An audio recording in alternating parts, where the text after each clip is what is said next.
We live in a world that celebrates freedom. You can choose your job, choose your clothes, choose your beliefs, choose your entertainment, your friends, your food, your future. Freedom is sold to us like a product, and yet, beneath the surface of all this choice, there's a quiet ache. If we're so free, why are we still stuck? Stuck in our minds, stuck in our fears, stuck in a loop of chasing, wanting, proving, comparing. What if true freedom has nothing to do with breaking rules, and everything to do with breaking illusions? We grow up with a certain idea of freedom. We're told that freedom means being able to do what you want, when you want, however you want. Freedom is the dream house. The flexible schedule. The exotic vacations. It's the job that lets you be your own boss. The money that lets you say no to anyone. The lifestyle that says, I don't need to answer to anyone. And for a while, it feels real. You taste it, the thrill of independence, the high of being untouchable, of not needing anyone, of saying I choose. But slowly, a question creeps in. Why, if I'm so free, do I still feel so restless? Why am I anxious when I wake up, and even lonelier when I sleep? Why do I have everything I wanted and still feel like something's missing? Here's the great misunderstanding. Freedom is not the absence of boundaries. It's not about breaking the rules or escaping responsibility, and it's definitely not about doing whatever feels good in the moment, because sometimes, the very things we chase in the name of freedom, end up becoming the chains that bind us. Let me tell you a story. There was once a king, a ruler of a vast and powerful land. He had armies, palaces, gold, lovers, servants, every whim, every wish, fulfilled in an instant, but he couldn't sleep. He feared betrayal.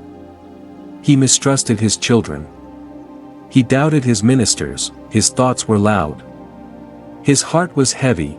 He had conquered the world, but he had never conquered himself. In the same kingdom lived a slave, worn sandals, ragged clothes. He owned nothing, and no one knew his name, but every morning, he rose with the sun, smiling, humming as he swept the dusty roads.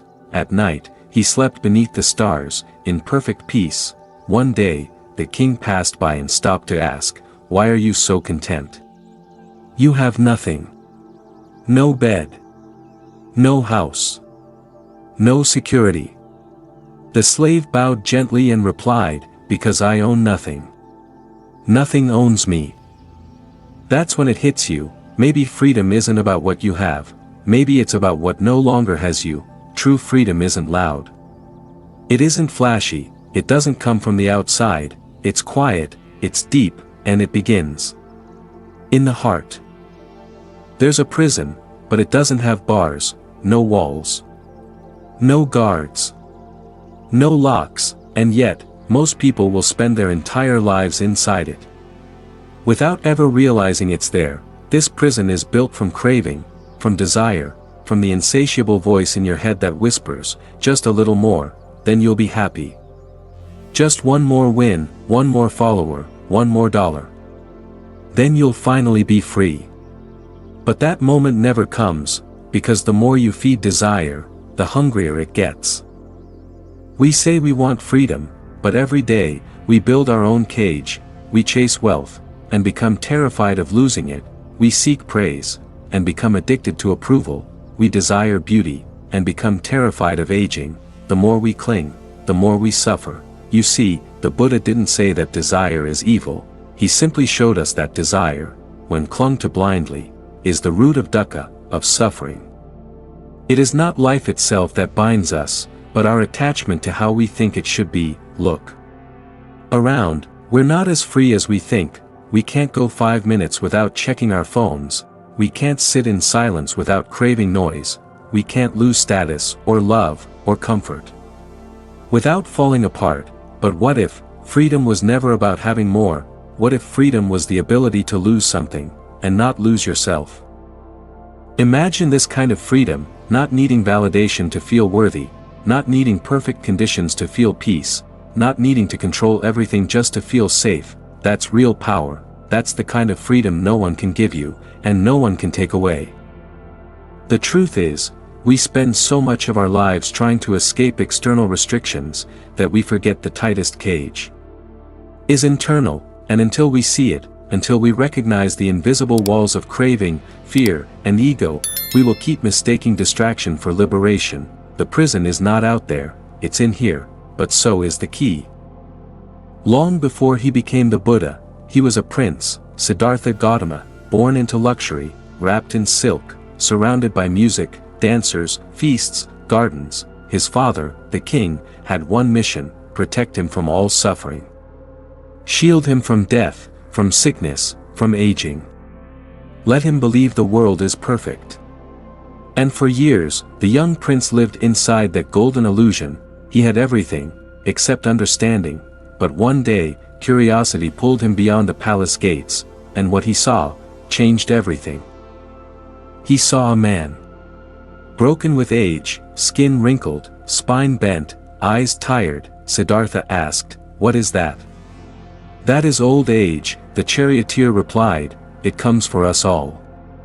Then he saw a man gasping for breath, body trembling with pain.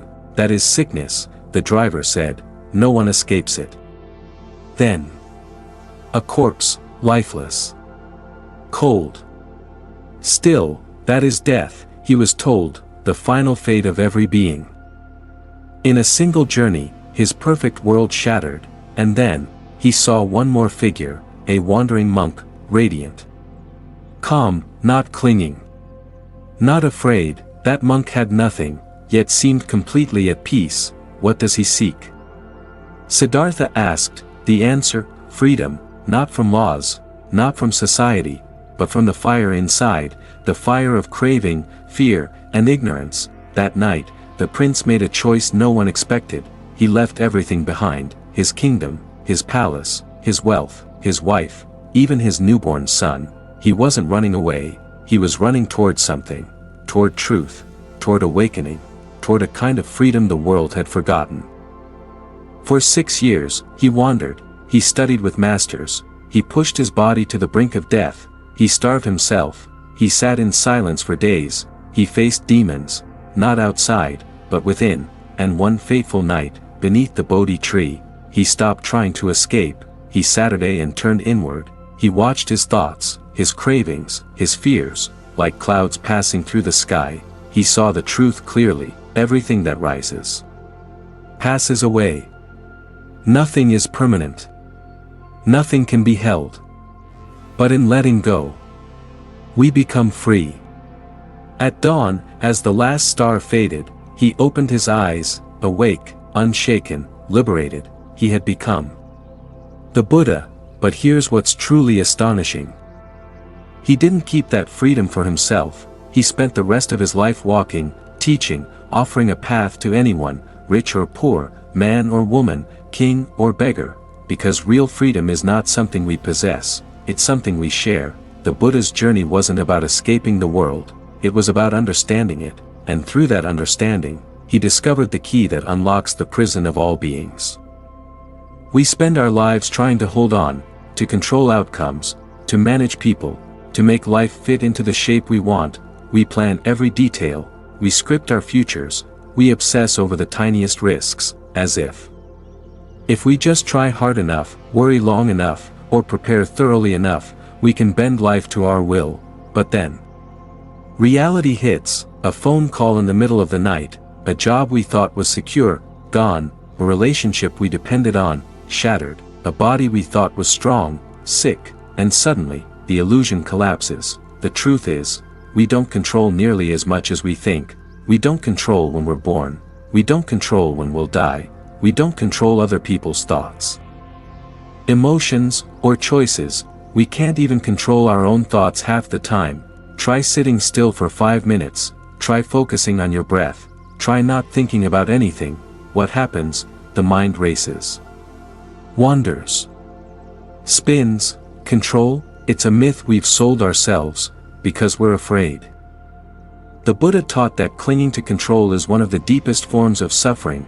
Why? Because life is impermanent, unpredictable, unfolding moment by moment, and trying to hold on to something that is always changing, is the surest way to break your own heart, imagine trying to hold water in your hand. You grip tightly, but the tighter you squeeze, the faster it slips through your fingers. Let go just a little, and suddenly, it rests gently in your palm. This is the art of living, not through domination, not through control, but through awareness, through letting go, through flowing with what is.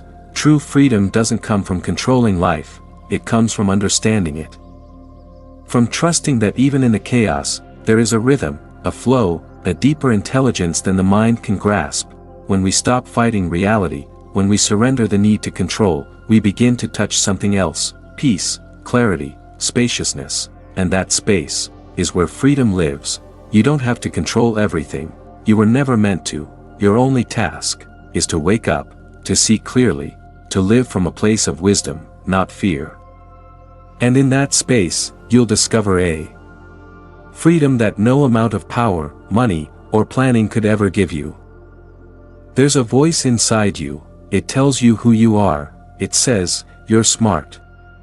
You're successful. You're better than them. Or worse, you're not enough. You'll never be loved. You're a failure.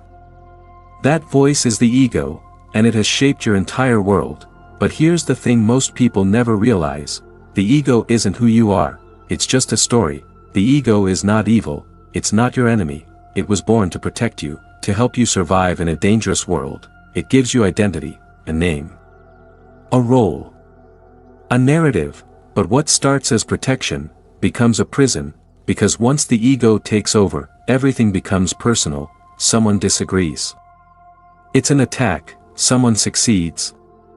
It's a threat, someone ignores you.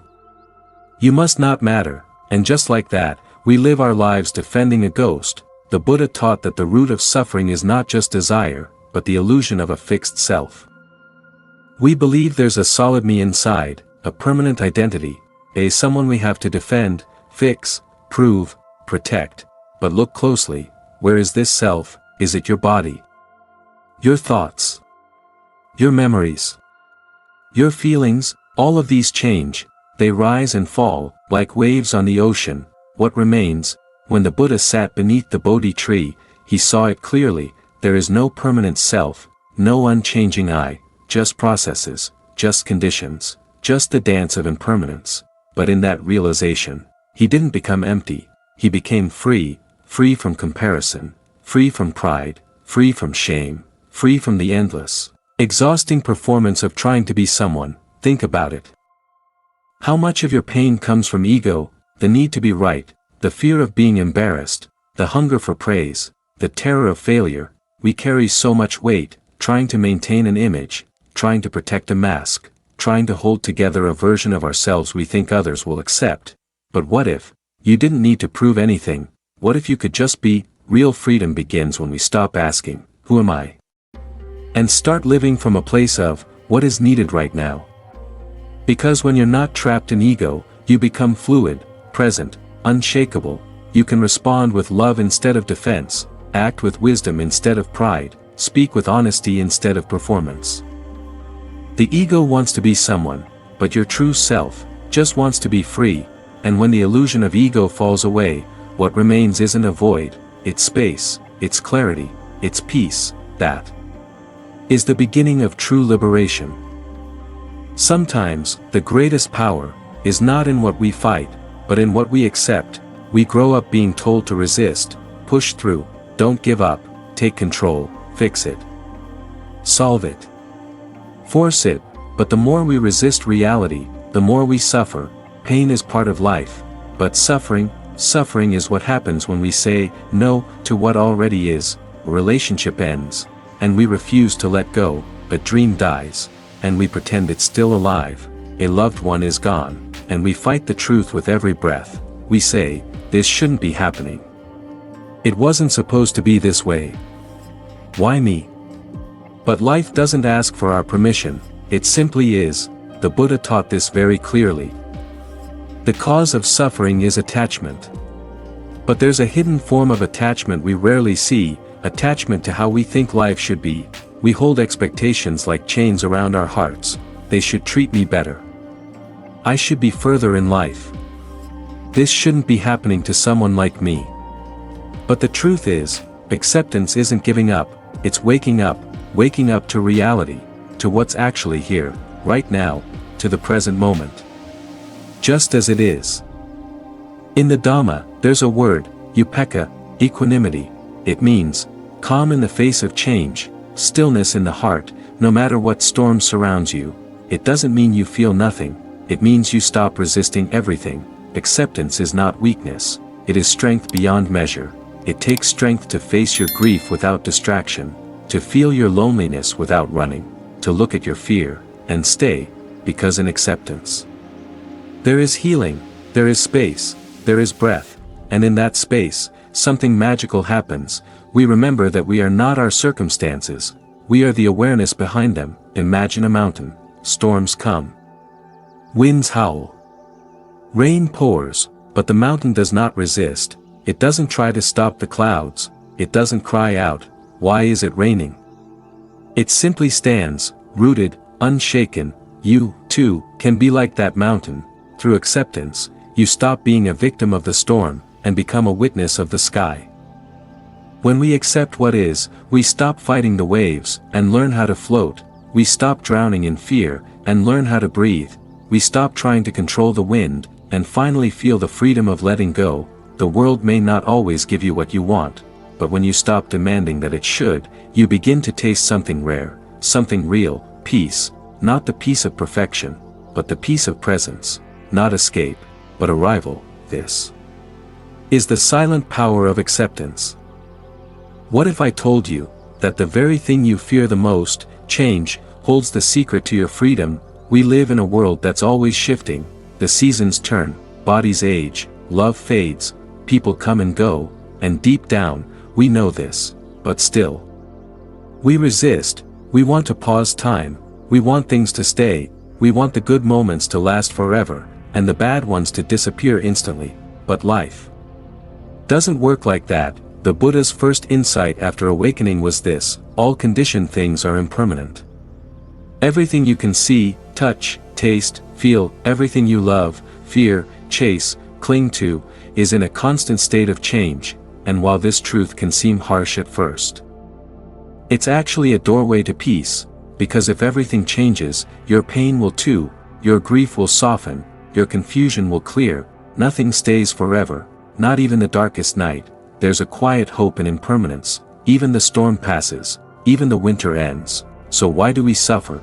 Because we hold on to things that are meant to pass through. We hold on to people like they'll never leave, to youth like it'll never fade, to success like it'll never fall, and when change inevitably comes, we feel betrayed by reality itself. But reality isn't cruel, it's just honest. It's only our refusal to flow with change that causes suffering.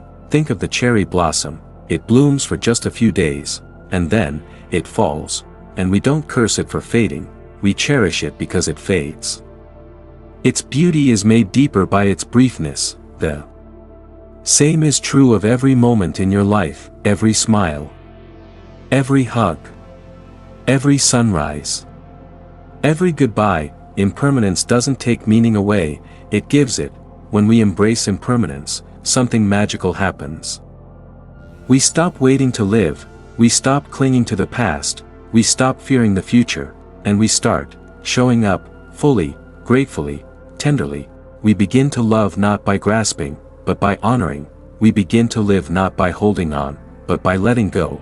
Impermanence teaches us to bow to this moment, not because it's perfect, but because it's fleeting, and that makes it sacred. So the next time you find yourself afraid of change, remember this: nothing lasts, but neither does pain. Neither does fear, neither does sorrow. You are not meant to build a fortress around life, you are meant to flow with it, because true freedom isn't in making things permanent, it's in learning to dance while everything moves. There is only one place where freedom can be found, only one doorway to peace, to clarity, to truth. It is not in the past, it is not in the future, it is here, now, this moment. We spend most of our lives somewhere else, replaying yesterday, worrying about tomorrow, reliving old wounds, imagining what could go wrong. We are alive, but not present, breathing, but not aware, existing, but not living, the Buddha said. Do not dwell in the past, do not dream of the future. Concentrate the mind on the present moment. Why? Because the present moment is all there ever is, the past. It's memory, the future. It's imagination, only now is real, and yet, we run from it. We say, I'll be happy when. I'll rest once I finish this. I'll live once I figure everything out. But life doesn't wait, it passes, moment by moment, like water slipping through open fingers. Every time we postpone presence, we miss the miracle that's unfolding right before us. Look around you, the sky doesn't rush, the trees don't multitask, the birds don't overthink, they are simply here, fully alive, fully present, and in their stillness, there is peace. You too can return to that place. Try this, right now, just notice your breath, not to change it, not to control it, just notice. Feel the air move in and out, notice the way your body is held by the earth, notice the sounds around you, notice that, in this moment, nothing is missing. Right now, you are okay, right now, you are enough, right now, you are free. Present moment awareness isn't just a spiritual practice, it's a revolution against distraction, a rebellion against anxiety. A return to the sacredness of now, because when we're present, we listen deeper, we love fuller, we suffer less, we wake up to the beauty that's been here all along. You don't need to escape your life, you just need to show up for it. No future moment will ever be more real than this one, no future version of you will be more whole than who you are now. This moment, right here, is not ordinary, it is not just a passing second.